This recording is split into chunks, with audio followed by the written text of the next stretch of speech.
ಇಂದಿನ ದಿನಾಂಕ 21/3/2026. ಪ್ರಾರ್ಥ ಮುರಳಿ ಬಾಪ್ತಾದ ಮಧುಬನ. ಮಧುರ ಮಕ್ಕಳೇ, ಶ್ರೀಮತದಂತೆ ಕಲ್ಯಾಣಕಾರಿಗಳಾಗಬೇಕಾಗಿದೆ. ಎಲ್ಲರಿಗೂ ಸುಖದ ಮಾರ್ಗವನ್ನು ತಿಳಿಸಬೇಕಾಗಿದೆ. ಪ್ರಶ್ನೆ: ಯಾವುದೇ ಪ್ರಕಾರದ ತಪ್ಪುಗಳಾಗಲು ಮುಖ್ಯ ಕಾರಣವೇನು? ಉತ್ತರ: ದೇಹಾಭಿಮಾನ. ದೇಹಾಭಿಮಾನದ ಕಾರಣವೇ ಮಕ್ಕಳಿಂದ ಅನೇಕ ತಪ್ಪುಗಳಾಗುತ್ತವೆ. ಅವರು ಸೇವೆಯನ್ನು ಮಾಡುವುದಿಲ್ಲ, ಅವರಿಂದ ಇಂತಹ ಕರ್ಮವಾಗುತ್ತದೆ. ಯಾವುದನ್ನು ಎಲ್ಲರೂ ತಿರಸ್ಕರಿಸುತ್ತಾರೆ. ಅದಕ್ಕಾಗಿ ತಂದೆಯೂ ತಿಳಿಸುತ್ತಾರೆ, ಮಕ್ಕಳೇ, ಆತ್ಮ ಅಭಿಮಾನಿಯಾಗಿ ಯಾವುದೇ ಅಕರ್ತವ್ಯ ಮಾಡಬೇಡಿ. ಶಿರಖಂಡವಾಗಿ ಸರ್ವೀಸಿನ ಒಳ್ಳೊಳ್ಳೆಯ ಉಪಾಯಗಳನ್ನು ರಚಿಸಿ. ಮುರುಳಿಯನ್ನು ಕೇಳಿ ಧಾರಣೆ ಮಾಡಿಕೊಳ್ಳಿ. ಇದರಲ್ಲಿ ನಿರ್ಲಕ್ಷ್ಯವಾಗಬೇಡಿ. ಗೀತೆ: ಆಕಾಶ ಸಿಂಹಾಸನವನ್ನು ಬಿಟ್ಟು ಬಾ. ಓಂ ಶಾಂತಿ. ಆತ್ಮಿಕ ಮಕ್ಕಳ ಪ್ರತಿ ಆತ್ಮಿಕ ತಂದೆಯ ಶ್ರೀಮತವಾಗಿದೆ. ಈಗ ನಾನು ಎಲ್ಲ ಸೇವಾ ಕೇಂದ್ರಗಳ ಮಕ್ಕಳೊಂದಿಗೆ ಮಾತನಾಡುತ್ತಿದ್ದೇನೆ. ನಿಮ್ಮ ಬಳಿ ತ್ರಿಮೂರ್ತಿ, ಗೋಲ, ಕಲ್ಪವೃಕ್ಷ, ಏಣಿ, ಲಕ್ಷ್ಮೀ ನಾರಾಯಣ ಮತ್ತು ಶ್ರೀಕೃಷ್ಣನ ಚಿತ್ರ, ಈ 6 ಚಿತ್ರಗಳು ಮುಖ್ಯವಾಗಿದೆ. ಇದು ಪೂರ್ಣ ಪ್ರದರ್ಶನಿಯಾಗಿದೆ. ಇದರಲ್ಲಿ ಎಲ್ಲ ಸಾರವೂ ಬಂದು ಬಿಡುತ್ತದೆ. ಹೇಗೆ ಜಾಹೀರಾತಿಗಾಗಿ ನಾಟಕದ ಪರದೆಗಳನ್ನು ಮಾಡಲಾಗುತ್ತದೆ, ಅದೆಂದು ಮಳೆ ಇತ್ಯಾದಿಗಳಿಗೆ ಹಾಳಾಗುವುದಿಲ್ಲ. ಅದೇ ರೀತಿ ಈ ಮುಖ್ಯ ಚಿತ್ರಗಳನ್ನು ಮಾಡಿಸಬೇಕು. ಆತ್ಮಿಕ ಸೇವೆಯನ್ನು ವೃದ್ಧಿ ಮಾಡುವುದಕ್ಕಾಗಿ, ಭಾರತವಾಸಿ ಮನುಷ್ಯರ ಕಲ್ಯಾಣ ಮಾಡುವುದಕ್ಕಾಗಿ ಮಕ್ಕಳಿಗೆ ಶ್ರೀಮತ ಸಿಗುತ್ತದೆ. ಕಲ್ಯಾಣಕಾರಿ ಬೇಹದ್ದಿನ ತಂದೆಯಾಗಿದ್ದಾರೆ ಎಂದು ಆಡುತ್ತಾರೆ. ಅಂದ ಮೇಲೆ ಅವಶ್ಯವಾಗಿ ಯಾರೋ ಅಕಲ್ಯಾಣಕಾರಿಯೂ ಇರಬೇಕಲ್ಲವೇ? ಆ ಕಾರಣದಿಂದಲೇ ತಂದೆಯು ಬಂದು ಮತ್ತೆ ಕಲ್ಯಾಣ ಮಾಡಬೇಕಾಗುತ್ತದೆ. ಆತ್ಮಿಕ ಮಕ್ಕಳು ಯಾರ ಕಲ್ಯಾಣವಾಗುತ್ತಿದೆಯೋ ಅವರೇ ಈ ಮಾತುಗಳನ್ನು ಅರಿತುಕೊಳ್ಳುತ್ತಾರೆ. ಹೇಗೆ ನಮ್ಮ ಕಲ್ಯಾಣವಾಗಿದೆಯೋ ಅದೇ ರೀತಿ ನಾವು ಅನ್ಯರ ಕಲ್ಯಾಣವನ್ನು ಮಾಡಬೇಕು. ಹೇಗೆ ತಂದೆಗೂ ಸಹ ಹೇಗೆ ಮಕ್ಕಳ ಕಲ್ಯಾಣ ಮಾಡುವುದು ಎಂದು ಚಿಂತನೆ ನಡೆಯುತ್ತದೆ. ಯುಕ್ತಿಗಳನ್ನು ತಿಳಿಸುತ್ತಿದ್ದಾರೆ. 6x9 ಸೈಜ್ನ ಶೀಟ್ನ ಮೇಲೆ ಈ ಚಿತ್ರಗಳನ್ನು ಮಾಡಿಸಬೇಕು. ದೆಹಲಿಯಂತಹ ನಗರಗಳಲ್ಲಿ ಬಹಳಷ್ಟು ಮಂದಿ ಬರುತ್ತಾರೆ. ಅಲ್ಲಿ ಸರ್ಕಾರದ ಸಭೆ ಸೇರುತ್ತದೆ. ಅಂತಹ ಕಡೆ ಅನೇಕ ಮನುಷ್ಯರು ಬರುತ್ತಾರೆ. ಅಲ್ಲಿ ಈ ಚಿತ್ರಗಳನ್ನು ಹಾಕಬೇಕು. ಅನೇಕರ ಕಲ್ಯಾಣ ಮಾಡುವ ಅರ್ಥವಾಗಿ ತಂದೆಯು ಮತ ಕೊಡುತ್ತಾರೆ. ಇಂತಹ ತಿನ್ ಶೀಟ್ನ ಮೇಲೆ ಬಹಳ ಚಿತ್ರಗಳನ್ನು ಮಾಡಿಸಬಹುದು. ದೇಹಿ ಅಭಿಮಾನಿಯಾಗಿ ತಂದೆಯ ಸರ್ವಿಸ್ನಲ್ಲಿ ತೊಡಗಬೇಕಾಗಿದೆ. ತಂದೆಯು ಸಲಹೆ ನೀಡುತ್ತಾರೆ. ಇಂತಹ ಚಿತ್ರಗಳನ್ನು ಹಿಂದಿ ಮತ್ತು ಆಂಗ್ಲ ಭಾಷೆಯಲ್ಲಿ ಮಾಡಿಸಬೇಕು. ಈ 6 ಚಿತ್ರಗಳನ್ನು ಮುಖ್ಯ ಸ್ಥಾನಗಳಲ್ಲಿ ಹಾಕಬೇಕಾಗಿದೆ. ಒಂದು ವೇಳೆ ಇಂತಹ ಮುಖ್ಯ ಸ್ಥಾನಗಳಲ್ಲಿ ಚಿತ್ರಗಳನ್ನು ಹಾಕಿದ್ದೇ ಆದರೆ ತಿಳಿದುಕೊಳ್ಳುವುದಕ್ಕಾಗಿ ನಿಮ್ಮ ಬಳಿ ಸಾವಿರಾರು ಮಂದಿ ಬರುತ್ತಾರೆ. ಆದರೆ ಮಕ್ಕಳಲ್ಲಿ ದೇಹಾಭಿಮಾನವಿರುವ ಕಾರಣ ಬಹಳ ತಪ್ಪುಗಳಾಗುತ್ತವೆ. ನಾನು ಪಕ್ಕಾ ಆತ್ಮ ಅಭಿಮಾನಿಯಾಗಿದ್ದೇನೆ ಎಂದು ಯಾರು ತಿಳಿದುಕೊಳ್ಳಬೇಡಿ. ತಪ್ಪುಗಳಂತೂ ಬಹಳಷ್ಟು ಆಗುತ್ತಿರುತ್ತವೆ. ಸತ್ಯವನ್ನು ತಿಳಿಸುವುದಿಲ್ಲ. ಆದ್ದರಿಂದ ತಂದೆಯು ತಿಳಿಸುತ್ತಾರೆ, ಅನ್ಯರಿಗೆ ಇವರಲ್ಲಿ ದೇಹಾಭಿಮಾನವಿದೆ ಎಂದು ಕೆಟ್ಟ ಅಭಿಪ್ರಾಯವನ್ನು ತರುವಂತಹ ಯಾವುದೇ ಕರ್ತವ್ಯವನ್ನು ಮಾಡಬೇಡಿ. ಸದಾ ಯುದ್ಧದ ಮೈದಾನದಲ್ಲಿದ್ದೀರಿ. ಅನ್ಯ ಸ್ಥಾನಗಳಲ್ಲಿ 10-20 ವರ್ಷಗಳವರೆಗೆ ಯುದ್ಧ ನಡೆಯುತ್ತದೆ. ಆದರೆ ಮಾಯೆಯೊಂದಿಗಿನ ನಿಮ್ಮ ಯುದ್ಧವು ಅಂತ್ಯದವರೆಗೂ ನಡೆಯಲಿದೆ. ಆದರೆ ಇದು ಗುಪ್ತವಾಗಿದೆ, ಯಾರಿಗೂ ಅರ್ಥವಾಗುವುದಿಲ್ಲ. ಗೀತೆಯಲ್ಲಿ ಯಾವ ಮಹಾಭಾರತ ಯುದ್ಧವಿದೆಯೋ ಅದನ್ನು ಸ್ಥೂಲವಾಗಿ ತೋರಿಸಿದ್ದಾರೆ. ಆದರೆ ಇದು ಆತ್ಮಿಕ ಯುದ್ಧವಾಗಿದೆ, ಪಾಂಡವರ ಆತ್ಮಿಕ ಯುದ್ಧವಾಗಿದೆ. ಪರಮಪಿತ ಪರಮಾತ್ಮನೊಂದಿಗೆ ಯಾರು ವಿಪರೀತ ಬುದ್ಧಿಯವರಾಗಿದ್ದಾರೆಯೋ ಅವರದ್ದು ಸ್ಥೂಲ ಯುದ್ಧವಾಗಿದೆ. ನೀವು ಬ್ರಾಹ್ಮಣ ಕುಲಭೂಷಣರದ್ದು ಪ್ರೀತಿ ಬುದ್ಧಿಯಾಗಿದೆ. ನೀವು ಅನ್ಯ ಸಂಘಗಳನ್ನು ಬಿಟ್ಟು ಒಬ್ಬ ತಂದೆಯ ಸಂಘವನ್ನು ಸೇರಿದ್ದೀರಿ. ಅನೇಕ ಬಾರಿ ದೇಹಾಭಿಮಾನವು ಬರುವ ಕಾರಣ ಮರೆತು ಹೋಗುತ್ತಾರೆ, ಮತ್ತೆ ತಮ್ಮದೇ ಪದವಿ ಭ್ರಷ್ಟ ಮಾಡಿಕೊಳ್ಳುತ್ತಾರೆ, ಮತ್ತೆ ಅಂತ್ಯದಲ್ಲಿ ಬಹಳ ಪಶ್ಚಾತ್ತಾಪ ಪಡಬೇಕಾಗುತ್ತದೆ. ಏನೂ ಮಾಡಲು ಸಾಧ್ಯವಾಗುವುದಿಲ್ಲ. ಇದು ಕಲ್ಪದ ಆಟವಾಗಿದೆ. ಈ ಸಮಯದಲ್ಲಿ ಯಾವುದೇ ಅಕರ್ತವ್ಯ ಕಾರ್ಯ ಮಾಡಿದರೆ ಕಲ್ಪಾಂತರಕ್ಕಾಗಿ ಪದವಿಯು ಭ್ರಷ್ಟವಾಗಿ ಬಿಡುತ್ತದೆ, ಬಹಳ ನಷ್ಟ ಉಂಟಾಗುತ್ತದೆ. ತಂದೆಯು ತಿಳಿಸುತ್ತಾರೆ, ಮೊದಲು ನೀವು 100% ನಷ್ಟದ ಖಾತೆಯಲ್ಲಿದ್ದೀರಿ. ಈಗ ತಂದೆಯು 100% ಲಾಭದಲ್ಲಿ ತೆಗೆದುಕೊಂಡು ಹೋಗುತ್ತಾರೆ. ಆದ್ದರಿಂದ ಶ್ರೀಮತದಂತೆ ನಡೆಯಬೇಕಾಗಿದೆ. ಪ್ರತಿಯೊಬ್ಬ ಮಗುವು ಕಲ್ಯಾಣಕಾರಿಯಾಗಬೇಕಾಗಿದೆ. ಎಲ್ಲರಿಗೆ ಸುಖದ ಮಾರ್ಗವನ್ನು ತಿಳಿಸಬೇಕಾಗಿದೆ. ಸುಖವಿರುವುದೇ ಸ್ವರ್ಗದಲ್ಲಿ, ದುಃಖವು ನರಕದಲ್ಲಿದೆ. ಯಾಕೆ? ಏಕೆಂದರೆ ಇದು ವಿಕಾರಿ ಪ್ರಪಂಚವಾಗಿದೆ. ಅದು ನಿರ್ವಿಕಾರಿ ಪ್ರಪಂಚವಾಗಿತ್ತು, ಈಗ ವಿಕಾರಿ ಪ್ರಪಂಚವಾಗಿದೆ. ಮತ್ತೆ ತಂದೆಯು ನಿರ್ವಿಕಾರಿಗಳನ್ನಾಗಿ ಮಾಡುತ್ತಾರೆ. ಈ ಮಾತುಗಳನ್ನು ಪ್ರಪಂಚದಲ್ಲಿ ಯಾರೂ ತಿಳಿದುಕೊಂಡಿಲ್ಲ. ಆದ್ದರಿಂದ ಈ ಮುಖ್ಯ ಚಿತ್ರಗಳನ್ನು ಒಳ್ಳೊಳ್ಳೆಯ ಸ್ಥಾನಗಳಲ್ಲಿ ಹಾಕಬೇಕು. ಮೊದಲನೆಯದಾಗಿ ದೆಹಲಿಯಲ್ಲಿ, ಎರಡನೆಯದಾಗಿ ಬಾಂಬೆ ಮತ್ತು ಕಲ್ಕತ್ತಾದಲ್ಲಿ ಹಾಕಬೇಕು. ಆಗ್ರಾದಲ್ಲಿಯೂ ಪ್ರವಾಸಿಗರು ಬಹಳ ಹೋಗುತ್ತಾರೆ. ಮಕ್ಕಳು ಸೇವೆಯನ್ನಂತೂ ಬಹಳ ಚೆನ್ನಾಗಿ ಮಾಡುತ್ತಿದ್ದೀರಿ. ಈಗ ಇನ್ನು ಯಾವುದಾದರೂ ಅಂತಹ ಕರ್ತವ್ಯವನ್ನು ಮಾಡಿ ತೋರಿಸಿ. ಈ ಚಿತ್ರಗಳನ್ನು ಮಾಡಿಸುವುದರಲ್ಲಿ ಯಾವುದೇ ಕಷ್ಟವಿಲ್ಲ, ಕೇವಲ ಅನುಭವ ಬೇಕು. ಒಳ್ಳೆಯ ದೊಡ್ಡ ಚಿತ್ರಗಳಾಗಿರಲಿ, ಯಾವುದು ದೂರದಿಂದಲೇ ಓದುವಂತಿರಬೇಕು. ಗೋಲಾದ ಚಿತ್ರವನ್ನು ದೊಡ್ಡದಾಗಿ ಮಾಡಿಸಿ ಅದನ್ನು ಬಹಳ ಸುರಕ್ಷಿತವಾಗಿಟ್ಟುಕೊಳ್ಳಬೇಕಾಗುತ್ತದೆ. ಯಾರು ಹಾಳು ಮಾಡದಿರಲಿ. ಯಜ್ಞದಲ್ಲಿ ಅಸುರರ ವಿಘ್ನಗಳು ಬೀಳುತ್ತವೆ, ಏಕೆಂದರೆ ಇವು ಹೊಸ ಮಾತುಗಳಾಗಿವೆ. ಎಲ್ಲರೂ ತಮ್ಮ ತಮ್ಮ ಅಂಗಡಿಗಳನ್ನು ತೆರೆದು ಕುಳಿತಿದ್ದಾರೆ. ಎಲ್ಲರಿಗೂ ಕೊನೆಗೊಂದು ದಿನ ಅರ್ಥವಾಗುತ್ತದೆ. ನಾವು ಕೆಳಗಿಳಿಯುತ್ತಾ ಬಂದಿದ್ದೇವೆ ಅಂದ ಮೇಲೆ ಏನೋ ಕೊರತೆ ಇದೆ. ತಂದೆಯೇ ಕಲ್ಯಾಣಕಾರಿಯಾಗಿದ್ದಾರೆ. ಅವರೇ ತಿಳಿಸುತ್ತಾರೆ ಭಾರತದ ಅಕಲ್ಯಾಣ ಹೇಗೆ ಮತ್ತು ಏಕೆ ಆಗಿದೆ. ಭಾರತವನ್ನು ತಮೋ ಪ್ರಧಾನವನ್ನಾಗಿ ಯಾರು ಮಾಡುತ್ತಾರೆ ಮತ್ತು ಸತೋ ಪ್ರಧಾನವನ್ನಾಗಿ ಯಾರು ಮಾಡುತ್ತಾರೆ. ಈ ಚಕ್ರವು ಹೇಗೆ ಸುತ್ತುತ್ತದೆ ಎಂಬುದನ್ನು ಯಾರೂ ತಿಳಿದುಕೊಂಡಿಲ್ಲ. ಸಂಗಮ ಯುಗವನ್ನು ತಿಳಿದುಕೊಂಡಿಲ್ಲ. ಭಗವಂತನು ಯುಗ ಯುಗಗಳಲ್ಲಿ ಬರುತ್ತಾರೆಂದು ಹೇಳುತ್ತಾರೆ. ಇನ್ನು ಕೆಲವೊಮ್ಮೆ ಭಗವಂತನು ನಾಮರೂಪದಿಂದ ಭಿನ್ನವಾಗಿದ್ದಾರೆ ಎಂದು ಹೇಳುತ್ತಾರೆ. ಭಾರತವು ಪ್ರಾಚೀನ ಸ್ವರ್ಗವಾಗಿತ್ತು. ಕ್ರಿಸ್ತನಿಗೆ 3000 ವರ್ಷಗಳ ಮೊದಲು ದೇವತೆಗಳ ರಾಜ್ಯವಿತ್ತೆಂಬುದನ್ನು ಹೇಳುತ್ತಾರೆ. ಮತ್ತೆ ಕಲ್ಪದ ಆಯಸ್ಸನ್ನು ಬಹಳ ಉದ್ದಗಲವಾಗಿ ಬರೆದು ಬಿಟ್ಟಿದ್ದಾರೆ. ಆದ್ದರಿಂದ ಮಕ್ಕಳು ಆತ್ಮ ಅಭಿಮಾನಿಗಳಾಗುವ ಬಹಳ ಪರಿಶ್ರಮ ಪಡಬೇಕಾಗಿದೆ. ಅರ್ಧಕಲ್ಪ ಸತ್ಯ ತ್ರೇತಾಯುಗದಲ್ಲಿ ನೀವು ಆತ್ಮ ಅಭಿಮಾನಿಗಳಾಗಿದ್ದೀರಿ, ಆದರೆ ಪರಮಾತ್ಮ ಅಭಿಮಾನಿಗಳಾಗಿರಲಿಲ್ಲ. ಇಲ್ಲಂತೂ ನೀವು ದೇಹಾಭಿಮಾನಿಗಳಾಗಿ ಬಿಟ್ಟಿದ್ದೀರಿ.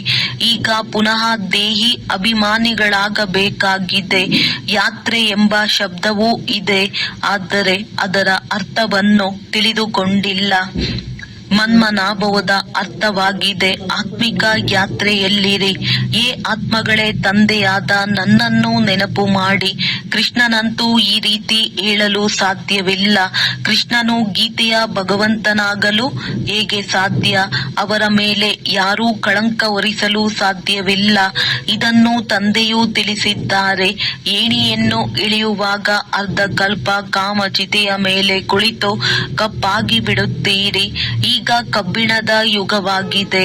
ಅವರ ಸಂಪ್ರದಾಯಗಳು ಸಹ ಕಪ್ಪಾಗಿಯೇ ಇದೆ. ಆದರೆ ಎಲ್ಲರ ರೂಪವನ್ನು ಕಪ್ಪಾಗಿ ಹೇಗೆ ತೋರಿಸುವುದು? ಚಿತ್ರಗಳನ್ನು ಸಹ ತಿಳುವಳಿಕೆ ಇಲ್ಲದೆ ಮಾಡಿಸಿ ಬಿಟ್ಟಿದ್ದಾರೆ. ಕೃಷ್ಣನನ್ನೇ ಶ್ಯಾಮ ಮತ್ತು ಸುಂದರ ಎಂದು ಹೇಳುವುದು ಇದು ಹೇಗೆ ಸಾಧ್ಯ? ಇಂಥವರಿಗೆ ಅಂಧಶ್ರದ್ಧೆಯಿಂದ ಗೊಂಬೆ ಪೂಜೆ ಮಾಡುವವರೆಂದು ಹೇಳಲಾಗುತ್ತದೆ. ಗೊಂಬೆಗಳಿಗೆ ಯಾವುದೇ ನಾಮ ರೂಪ ಕರ್ತವ್ಯವಿರುವುದಿಲ್ಲ. ಹಾಗೆಯೇ ನೀವು ಸಹ ಮೊದಲು ಗೊಂಬೆ ಪೂಜೆ ಮಾಡುತ್ತಿದ್ದೀರಿ. ಅರ್ಥವೇನನ್ನು ತಿಳಿದುಕೊಂಡಿರಲಿಲ್ಲ. ಆದ್ದರಿಂದ ತಂದೆಯು ತಿಳಿಸುತ್ತಾರೆ, ಪ್ರದರ್ಶನಿಯ ಮುಖ್ಯ ಚಿತ್ರಗಳನ್ನು ಮಾಡಿಸಿ ಕಮಿಟಿ ಮಾಡಿ.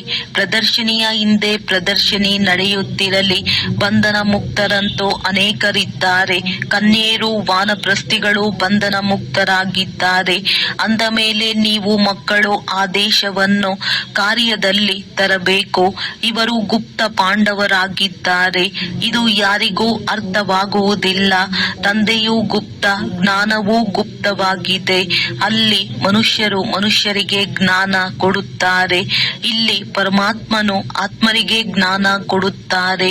ಆತ್ಮವೇ ಜ್ಞಾನವನ್ನು ತೆಗೆದುಕೊಳ್ಳುತ್ತದೆ. ಆದರೆ ಇದು ಅರ್ಥವಾಗುವುದೇ ಇಲ್ಲ. ಏಕೆಂದರೆ ಅವರು ಆತ್ಮವನ್ನು ನಿರ್ಲೇಪವೆಂದು ಹೇಳುತ್ತಾರೆ. ವಾಸ್ತವದಲ್ಲಿ ಆತ್ಮವೇ ಎಲ್ಲವನ್ನು ಮಾಡುತ್ತದೆ. ಆತ್ಮವೇ ಕರ್ಮಗಳನುಸಾರ ಪುನರ್ಜನ್ಮವನ್ನು ತೆಗೆದುಕೊಳ್ಳುತ್ತದೆ.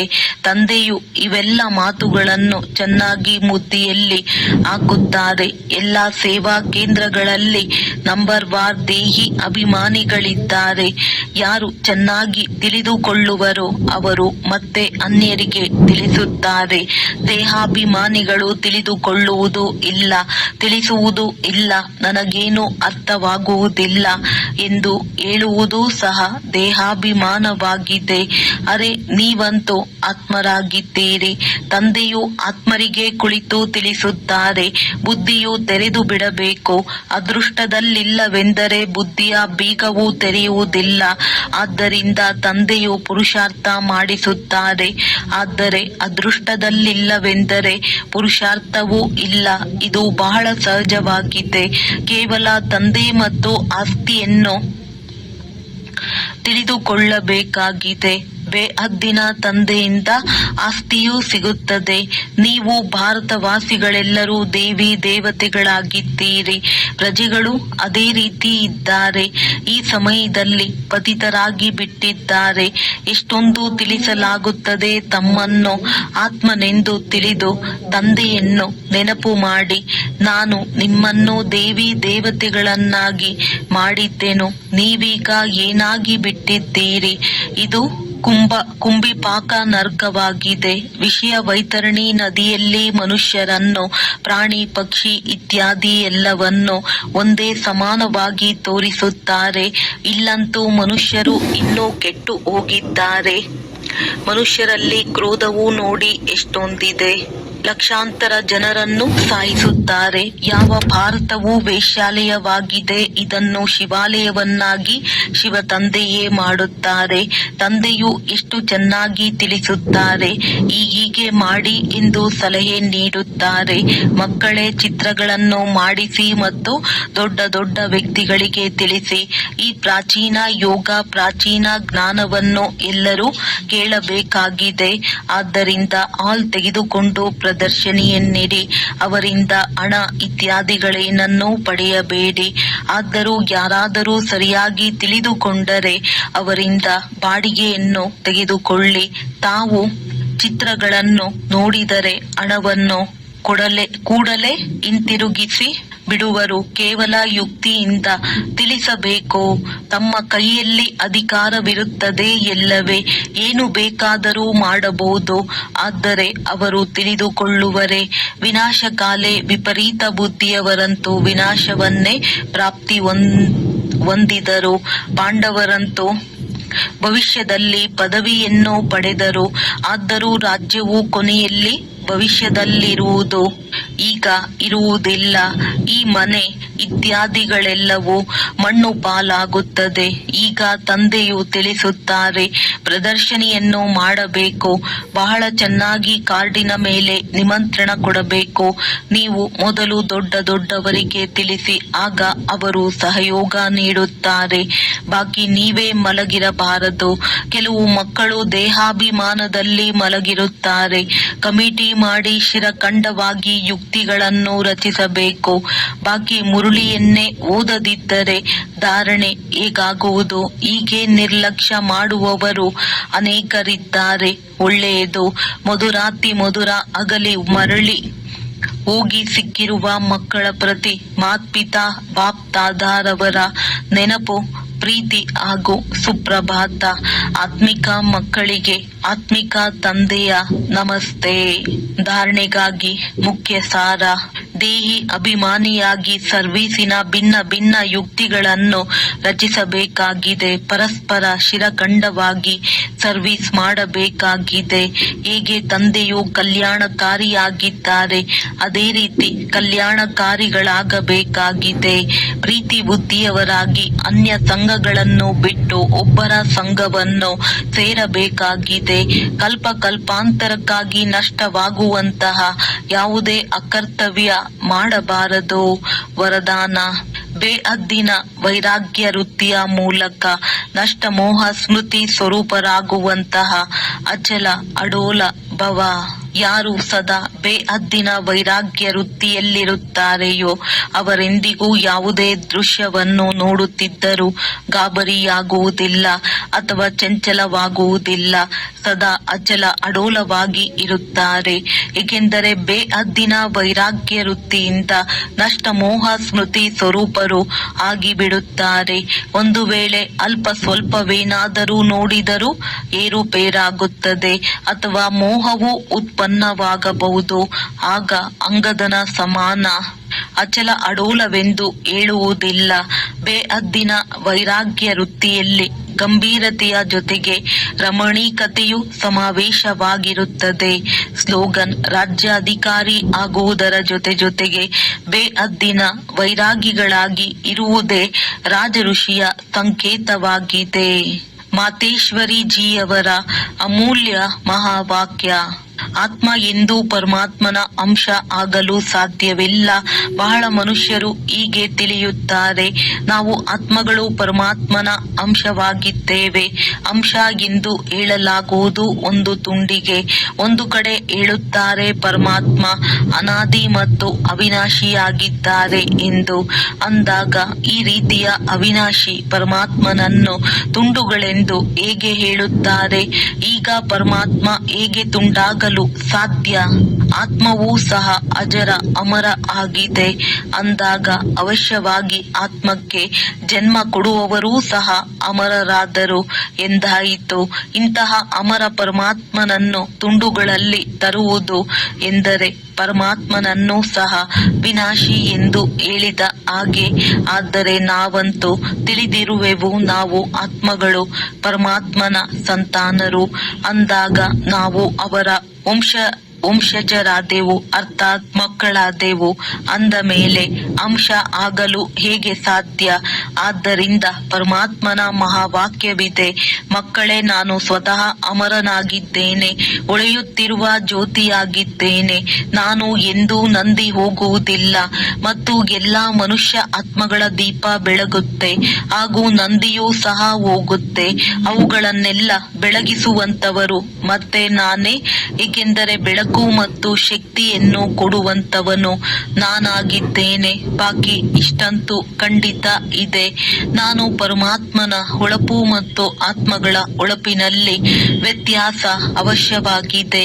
ಹೇಗೆ ಬಲ್ಬ್ನಲ್ಲಿಯೂ ಕೆಲವು ಹೆಚ್ಚು ಪವರ್ ಉಳ್ಳದ್ದು, ಕೆಲವು ಕಡಿಮೆ ಪವರ್ ಉಳ್ಳದ್ದು ಇರುವುದು, ಹಾಗೆಯೇ ಆತ್ಮವೂ ಸಹ ಕೆಲವು ಹೆಚ್ಚು ಶಕ್ತಿ ಉಳ್ಳದ್ದು, ಕೆಲವು ಕಡಿಮೆ ಶಕ್ತಿ ಉಳ್ಳದ್ದು ಇರುವುದು. ಬಾಕಿ ಪರಮಾತ್ಮನ ಶಕ್ತಿ ಯಾವುದಕ್ಕಿಂತಲೂ ಕಡಿಮೆ ಹೆಚ್ಚು ಆಗುವುದಿಲ್ಲ.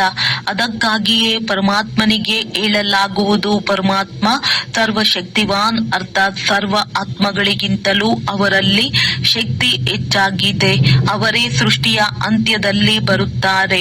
ಒಂದು ವೇಳೆ ಯಾರಾದರೂ ಪರಮಾತ್ಮ ಸೃಷ್ಟಿಯ ಮಧ್ಯದಲ್ಲಿ ಬರುತ್ತಾರೆ, ಅರ್ಥಾತ್ ಯುಗ ಯುಗದಲ್ಲಿ ಬರುತ್ತಾರೆ ಎಂದು ತಿಳಿದಿದ್ದರೆ ಅಂದಾಗ ತಿಳಿಯಿರಿ, ಪರಮಾತ್ಮ ಮಧ್ಯದಲ್ಲಿ ಬಂದಿದ್ದೇ ಆದರೆ ಪರಮಾತ್ಮ ಸರ್ವಶ್ರೇಷ್ಠ ಹೇಗೆ ಆಗುತ್ತಾರೆ? ಒಂದು ವೇಳೆ ಯಾರಾದರೂ ಪರಮಾತ್ಮ ಯುಗ ಯುಗದಲ್ಲಿ ಬರುತ್ತಾರೆ ಎಂದು ತಿಳಿದಿದ್ದರೆ ಆಗ ಹೀಗೆ ತಿಳಿಯೋಣವೇ, ಪರಮಾತ್ಮ ಪದೇ ಪದೇ ತನ್ನ ಶಕ್ತಿಯನ್ನು ಉಪಯೋಗಿಸುತ್ತಾರೆ ಎಂದು. ಇಂತಹ ಸರ್ವಶಕ್ತಿವಂತನ ಶಕ್ತಿ ಇಷ್ಟರ ಮಟ್ಟಿಗೆ ಇದೆ. ಒಂದು ವೇಳೆ ಮಧ್ಯದಲ್ಲಿಯೇ ಬಂದು ತನ್ನ ಶಕ್ತಿಯಿಂದ ಎಲ್ಲರಿಗೆ ಶಕ್ತಿ ಅಥವಾ ಸದ್ಗತಿ ಕೊಟ್ಟಿದ್ದೇ ಆದರೆ ಎಲ್ಲರ ಶಕ್ತಿ ಕಾಯಂ ಆಗಿರಬೇಕು. ಮತ್ತೆ ದುರ್ಗತಿಯನ್ನು ಏಕೆ ಪ್ರಾಪ್ತಿ ಮಾಡಿಕೊಳ್ಳುವಿರಿ? ಆದ್ದರಿಂದ ಇದರಲ್ಲಿ ಸಿದ್ಧವಾಗುತ್ತದೆ, ಪರಮಾತ್ಮ ಯುಗ ಯುಗದಲ್ಲಿ ಬರುವುದಿಲ್ಲ, ಅರ್ಥಾತ್ ಮಧ್ಯದಲ್ಲಿ ಬರುವುದಿಲ್ಲ ಎಂದು. ಅವರು ಬರುವುದೇ ಕಲ್ಪದ ಅಂತ್ಯದ ಸಮಯದಲ್ಲಿ ಮತ್ತು ಒಂದೇ ಬಾರಿ ತನ್ನ ಶಕ್ತಿಯಿಂದ ಸರ್ವರ ಸದ್ಗತಿ ಮಾಡುತ್ತಾರೆ. ಯಾವಾಗ ಪರಮಾತ್ಮನು ಇಷ್ಟು ದೊಡ್ಡ ಸೇವೆ ಮಾಡಿರುವ ಕಾರಣ ಅದರ ನೆನಪಾರ್ಥ ದೊಡ್ಡ ಶಿವಲಿಂಗವನ್ನು ಮಾಡಿರುವುದು ಮತ್ತು ಇಷ್ಟು ಪೂಜೆ ಮಾಡುತ್ತಾರೆ.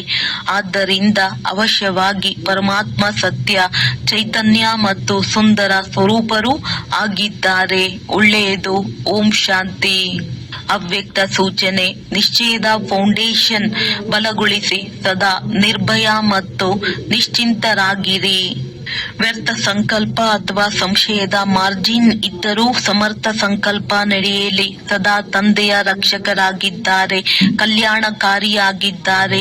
ಈ ನಿಶ್ಚಯದ ವಿಜಯ ಅವಶ್ಯವಾಗಿ ಆಗುವುದು ಅಂದಾಗ ಪ್ರಶ್ನಾರ್ಥಕ ಚಿಹ್ನೆಯ ವಕ್ರದಾರಿಯನ್ನು ತೆಗೆದುಕೊಳ್ಳದೆ ಸದಾ ಕಲ್ಯಾಣದ ಬಿಂದುವನ್ನಿಡಿ. Full stop. ಈ ವಿಧಿಯಿಂದ ಪ್ರತಿ ಮಾತು ಸಹಜವೂ ಆಗುವುದು ಮತ್ತು